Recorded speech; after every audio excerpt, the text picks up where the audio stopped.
महिलाएं भी निशाचरी भी होती हैं, सारी महिलाएं सीता ही नहीं होती हैं। तो रावण की जो अनुचरी हैं वही निशाचरी हैं, जो रावणी संस्कृति रावणी प्रवृत्ति की महिलाएं हैं, जो रावण की अनुचरी बन गई वही निशाचरी हैं।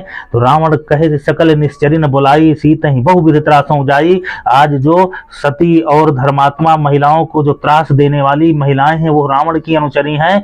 तो रावण की अनुचरियां वो निशाचरियां, उनको बुला करके रावण कह रहा है कि सीता को त्रास दो, सीता को कष्ट दो।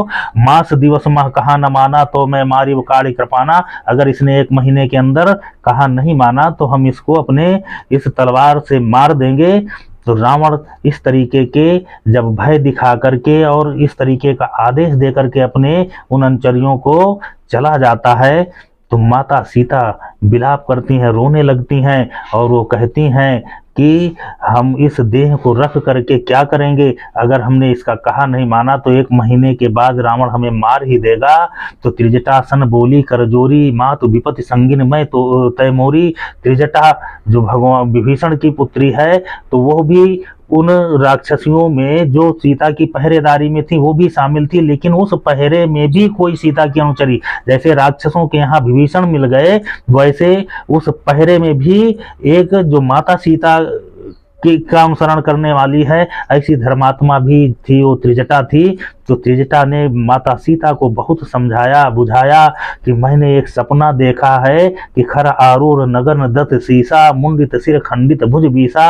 ये रावण गधे में चढ़ करके दक्षिण दिशा की ओर भागा जा रहा है और ये सपना हुई है सत्य गए दिनचारी। ये सपना सत्य होगा क्योंकि ये भोर के पहर का सपना लोग कहते भी हैं कि सत्य होता है। तो त्रिजटा ने कहा ये हमने प्रातः काल भोर के समय पर से सपना देखा है, ये निश्चित ही सत्य होगा। तो हनुमान जी ये सारी बातें सुन रहे हैं, उनको लगता है कि ये बात त्रिजटा को कैसे पता हो गई, लेकिन जो भगवान के भक्त होते हैं उन्हें भगवान आभास करा ही देते हैं। त्रिजटा को आभास हो गया कि हनुमान जी की उपस्थिति हो गई है, स्वप्न में आभास हो गया और कह भी रही कि ये सपना सत्य होगा। तो त्रिजटा के समझाने पर माता सीता मान जाती हैं। तभी कुछ देर में सारी राक्षसियां जब चली जाती हैं तो हनुमान जी एक मुद्रिका गिरा देते हैं ऊपर से, जो मुद्रिका भगवान राम ने दिया था माता सीता के लिए। तो उस मुद्रिका को राम नाम अंकित, तो उस राम नाम की जो मुद्रिका थी, राम नाम अंकित था उस पे, उसको जब हनुमान जी गिराते हैं माता सीता देखती हैं कि अरे ये मुद्रिका यहाँ कैसे आ गई। तो बड़ा विस्मित होती हैं और देखती हैं उधर उधर कोई नहीं दिखाई देता है। तो हनुमान जी प्रकट हो जाते हैं, हनुमान जी का छोटा सा शरीर है और हनुमान जी से पूछती हैं कि तुम कौन हो। हनुमान जी कहते हैं कि भगवती हम तो भगवान राम के दूत हैं, भगवान राम ने आपका पता लगाने के लिए हमें यहाँ भेजा है। माता सीता उनसे अतिशय प्रसन्न होती हैं, लेकिन मन में शंका भी होती है, शंका स्वाभाविक है। लोग कहते हैं शंका न करो, माता सीता को भी हनुमान के ऊपर शंका होती है कि कहीं ये भी रावण की कोई चाल तो नहीं है। जब हनुमान जी बार बार रामचंद्र जी का पूरा वृत्तांत बताते हैं तो हरिजन जान प्रीति अति गाढ़ी, सजल नयन पुलकावली बाढ़ी। तो माता सीता को विश्वास होता है, लेकिन हनुमान जी का वो छोटा सा शरीर था। तो माता सीता को शंका होती है कि ये कैसे इस लंका में अब बच करके जाएंगे, कोई राक्षस अगर पकड़ लेगा जान जाएगा तो ये तो इनका वध कर देगा, इनके प्राण ले लेगा। तो माता सीता कहती है कि तुम्हारे क्या सब हैं, सब सुत का तुम्हें समाना, जातुधान अति भट बलवाना। तो यहाँ के राक्षस तो बहुत बड़े बड़े बलशाली बलवान हैं और तुम्हारे यहाँ क्या सारे बंदर सब इसी तरीके हैं, सारे लोग कैसे इनका सामना करोगे। तो हनुमान जी ने कहा माता ये सब भगवान की कृपा है और अगर आपका आदेश हो तो हम अपने मूल स्वरूप में आ जाएं। माता सीता ने कहा दिखा दो उस स्वरूप को। तो हनुमान जी ने कनक भूधराकार शरीरा समर भयंकर अति बलबीरा, तो इतना विशाल शरीर कर लिया कि वो भूधराकार पर्वत के समान हो गए और अतिशय बलशाली, कनक भूधराकार शरीरा समर भयंकर अति बलबीरा। तो उस स्वरूप को देख करके माता सीता संतुष्ट हो जाती हैं और कहती हैं कि तुम निश्चित ही इन असुरों का संहार करोगे।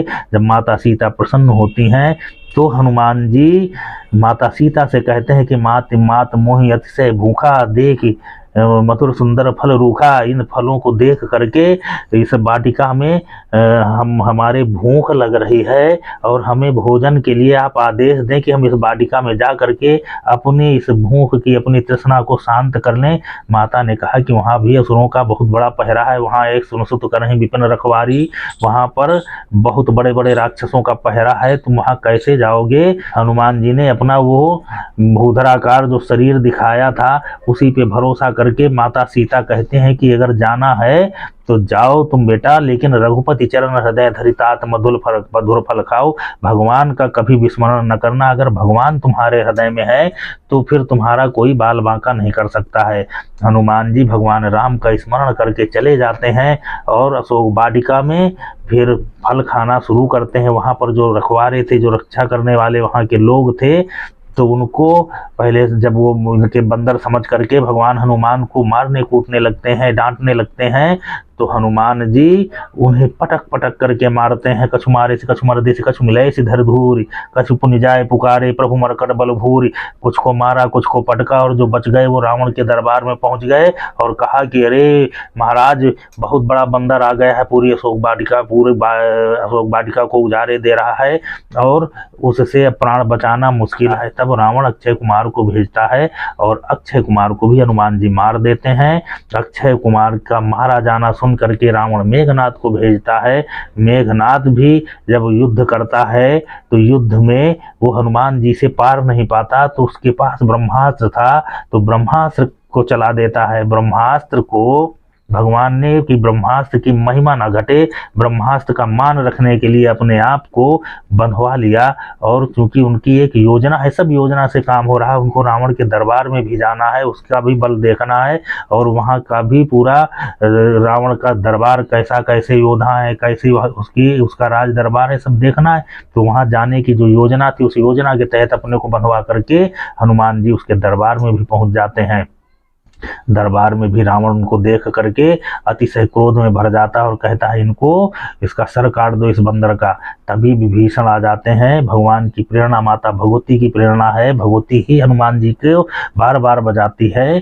तो वहाँ पर भी विभीषण के मस्तिष्क में भगवती बैठ करके विभीषण के द्वारा रावण को दिग्भ्रमित करवाती है और विभीषण आकर के कहते हैं कि बंदर को दूत है ये बंदर और इसको मारना अतिशय पाप है, तो आन दंड कछु करिए गोसाई, कुछ और दंड इसको दीजिए जिससे कि आपका नाम खराब ना हो, आपका यश खराब ना हो। रावण को ये बात समझ में आती है। उसने कहा कि तेल बोर पटि बांध पुनि पावक देव लगाई, इसके पूंछ पे कपड़े बांध करके आग लगा दो। ये सब बातें सुन करके हनुमान जी हंसने लगते हैं मन ही मन और भगवान का स्मरण करते हैं और कहते हैं भाई सहाय शारद में जाना। वो भगवती की प्रेरणा से ये सब कुछ हो रहा है कि रावण जैसे राक्षस की भी मति भ्रमित हो गई और वो हनुमान जी की आग लगाने के लिए कह रहा है। तो ये सब भगवान की लीला है, सब कुछ भगवान करवाता है। भगवान की शरण में रहने वाला व्यक्ति केवल करता जाता है, प्रेरणा तो सब भगवान और रास्ता भगवान बनाते चले जाते हैं।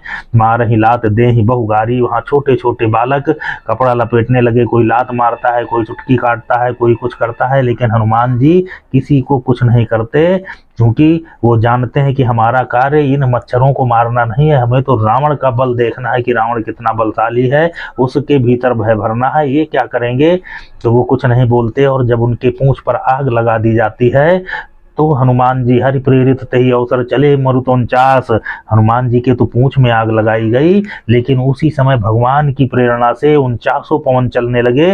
उन 49 पवन की शक्तियां पा करके वो पूंछ की आग इतनी विकराल हो गई कि संपूर्ण लंका जलने लगी और जल करके स्वाहा हो गई। इतना भयंकर विकराल तांडव हुआ है लंका में कि जिसका वर्णन तुलसीदास जी ने कवितावली में किया है। और अत्यंत विकराल स्वरूप हनुमान जी का वहाँ पर लंका में हुआ, उसका वर्णन फिर कभी सुंदरकांड में करेंगे। उस सुंदरकांड से विकराल स्वरूप दिखा करके हनुमान जी ने उस लंका का तहस नहस कर दिया।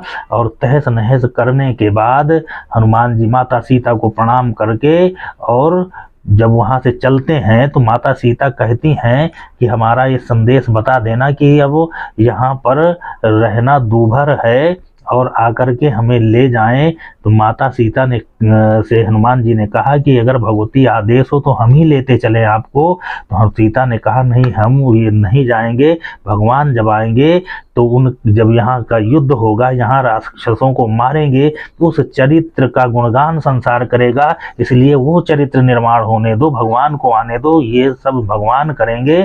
हनुमान जी ने माता सीता का आदेश माना और वहां से प्रणाम करके, सीता को प्रणाम करके जब वहां से चलते हैं तो चलत सी महाधुनि गरज सी भारी, गर्भ श्रवण सुन निश्चर नारी, लांग सिंधु पारहि आवा, शब्द किल पिल किलकिला कपिन सुनावा, हर से सब बिलो की हनुमाना, नूतन जन्म कपिन तब जाना, मुख प्रसन्न तनु तेज विराजा, कीन्ह श्री रामचंद्र कर काजा। अब समझ गए कि नहीं समझ गए? हम यही बात समझाना चाह रहे थे कि रामकाज क्या होता है। जब हनुमान जी इधर से लंका गए तो रामकाज करने के लिए गए, और उधर से जब हनुमान जी लौट करके आ रहे हैं तो रामकाज करके आ गए। तो इतने ही बीच में क्या क्या हनुमान जी ने किया वो हमने आपको बताया कि कछु मारे से कछु मर्दे से कछु मिले से झरधर धूर, असुरी सेना में, असुरी साम्राज्य में, असुरी जो प्रवृत्तियां हैं उनके भीतर हनुमान जी ने ऐसा भय भर दिया कि चल सी महाधुनि गर्ज से भारी, गर्भ श्रवण सुन निश्चर नारी। हनुमान जी की गर्जना से असुरी जो शक्तियां थी, असुरों की पत्नियां थी, उनके गर्भ तक गिर गए। वो रावण जिसके चलत दशानन डोलत अवनी गर्जत गर्भ श्रवण सुर रवनी, जैसे रावण के गर्जना से देवताओं की पत्नियों के गर्भ गिरते थे, आज उस रावण के यहाँ की महिलाओं के गर्भ हनुमान जी की गर्जना से गर्भपात हो गया। यही रामकाज है कि असुरी प्रवृत्ति के लोगों के भीतर भगवान के भक्तों का नाम सुन करके जब भय भर जाए तो वही रामकाज है। आज हनुमान जी ने वही किया कि भगवान के भक्त का ऐसा भय भर दिया कि बंदर देख करके राक्षसियां डरने लगी, बंदर का नाम लेते ही चक्कर खा करके गिर जाती थी। बंदर नाम से, राम के नाम से, भगवान के किसी भी दास के या अनुचर के या भक्त के नाम से राक्षसों के भीतर भय भर जाता था। वो भगवान हनुमान ने किया, और यही आज जरूरत है। असुरी प्रवृत्तियां इतना बढ़ चुकी हैं कि जो भगवान को भी गाली दे रही हैं, मंदिरों को, पुजारियों को, भक्तों को, सबको, धर्म को गाली दे रही हैं। आज हनुमान बनने की जरूरत है, आज हनुमत शक्ति जागृत करने की जरूरत है। आपके अंदर वो बल हो कि आप असुरी प्रवृत्तियों के भीतर भय भर दें, और यह तब आएगा जब आप सुंदरकांड का मनन, चिंतन और अनुसरण करेंगे। भगवान हनुमान जी ने किस तरीके से अपने विवेक बुद्धि बल से, किस तरीके ऐसे रावण जैसे आतताई, जो उस समय के आतताइयों का सम्राट है, उसके यहाँ जाकर के उसके गढ़ में ऐसा भय भरा कि रावण कभी उस भय से उबर नहीं पाया। राक्षस उसी दिन मर गए थे जिस दिन भगवान हनुमान जी ने लंका जला दिया था। मरना भी 14 तरीके का होता है। अगर कोई व्यक्ति भय से भरा हुआ है, वो मरा ही है, मरने के ही तरीके है, तो वहां के राक्षसों को तो हनुमान जी मार करके चले आए। बाकी का कार्य तो केवल खेल है, हनुमान राम जी करने जा रहे हैं। तो ये है हनुमान जी का चरित्र। आगे की चर्चा अब अगले वीडियो में।